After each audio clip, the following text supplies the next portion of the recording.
Okay, well, this is how our conversation started. Because you were talking about Camelback Mountain, Correct. right? And you're saying you're one of the only people One of the few that can go bottom to bottom in an hour. in an hour. And you've timed yourself? I have. Oh my gosh, that's awesome. No, that's very, very skillful. So what is the like method to preparing for something like that? Do you have to do something the night before? No, not so much. Not so much preparing mentally the night before. Truly, it's what started when I was 5, playing athletics, and I guess perfecting balance and agility, and never stopping after the collegiate stuff was over.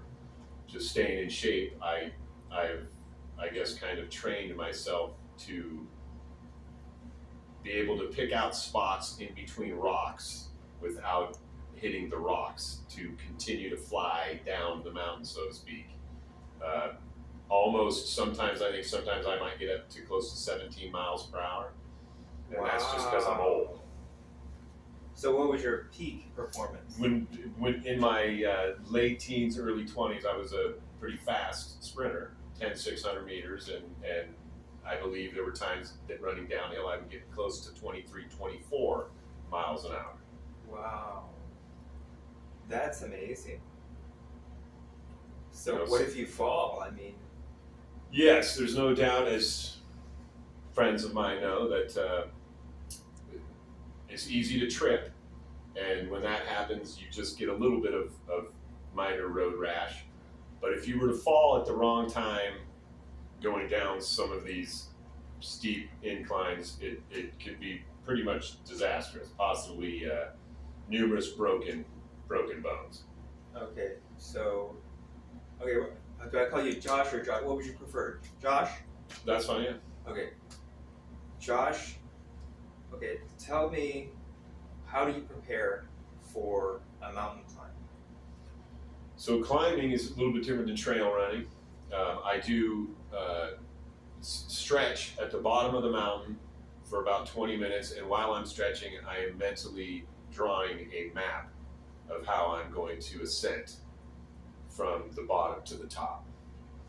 And at the end of the 20 minutes, when I figure out a way that looks the most safest, then I'm ready to go. A little bit of minor jogging to get the blood and the muscles warmed up, and then I pretty much just take a pretty aggressive line up the mountain. Very rarely do I go on the same line up. Oh, really? So it changes every now and then? Yeah. Okay, well, that's awesome. Now, do you climb with a buddy or is it just you? Yeah, the unique thing about climbing is, or I guess the actual term I've learned over the years from Army veterans, Navy SEALs, Army Rangers, elite force guys, they say it's actually called scrambling.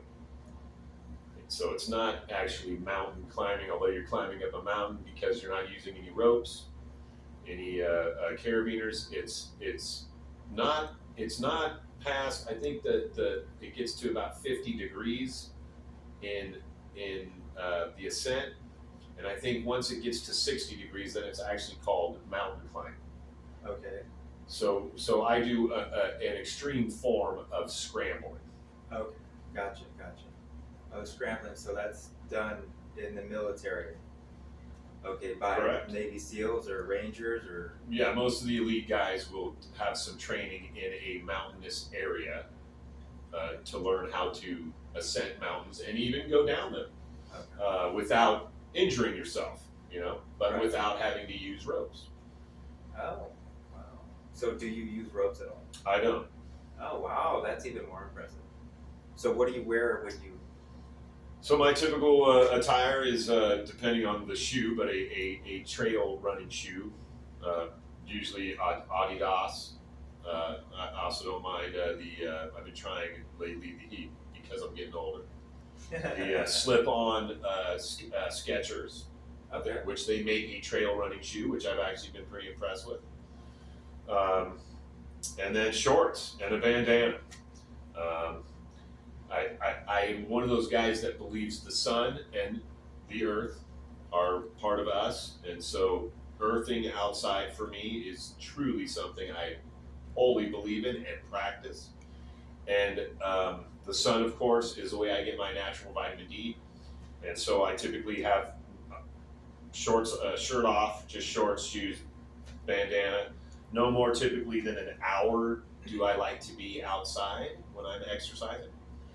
And then after that, I pretty much cover up most of the time with long sleeve shirts when I'm outside, not being active. Okay, yeah. That's what got me interested in your story because you were talking about earthing. And I love the earth, you know. And you're saying that rocks sometimes they vibrate. 100%. Yeah, Quartz has huge vibrations in it. yeah. And I think I was telling you because you were like, this guy's not an idiot. Because, you know, you're saying something that's really like, you know, I mean, everybody can relate to this. Like, if you go camping, it's like you're 100% in nature. Totally ethereal. So that's what we were talking about. Like, I love being in nature, and because you know God has made nature, it's 100% perfect. So you're close to perfection, right? Yeah. So is that how you feel? There is no doubt when I'm going up or down a mountain or just trail running, even if it's somewhat relatively flat without a very extreme surface, that it is very easy to get into the zone where you truly forget everything and become one with your surroundings and nature and what the amazing the amazing human body is able to do on natural earth. And there's a term that we use when we were talking, right? Get lost. Get lost. Yeah. I love getting lost. Yeah. To really check out for an hour and So that's what I like to do is do that alone, you know. So I've done that before, not as hardcore as you. I don't scramble, but I get lost when I just want to get away from all the man-made stuff, you know, just so I can clear my head and I pretty much force myself to go back to civilization by getting lost. yes. You know, so I think you're a little bit deeper into it, but tell us about how you get lost. Like, what's your favorite place to get lost? You know, really any mountain. However, where I live, the Bear Creek Preserve in La Quinta, California, has some pretty nice peaks that range from 1,600 feet up to about 2,200 feet. The elevation gain there is typically around a 40 to 50% gradient the whole way. So pretty much doing like a stair climber maximum for about 45 minutes up. Wow. And then 20 minutes down. Hey, you got the legs to prove it, man. You're pretty defined. I agree. Yeah, I'm pretty ripped for a 52-year-old, I would say. That's incredible. That's how you stay in shape. It's totally how I stay in shape. Why doesn't every 52-year-old do that? Is it hard to do?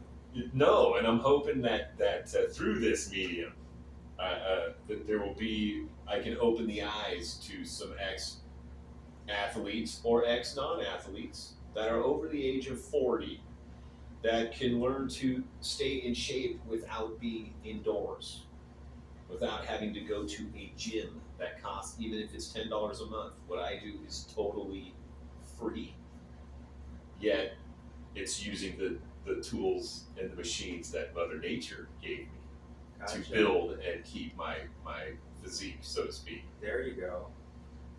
So it's your decision because a lot of people get forced to go to the gym, you know. And can you do a little of both? Can somebody go to the gym and? Well, it's 100%. And I actually want to incorporate. I want to get back into maybe 2 days a week of lifting metal or weights in the gym.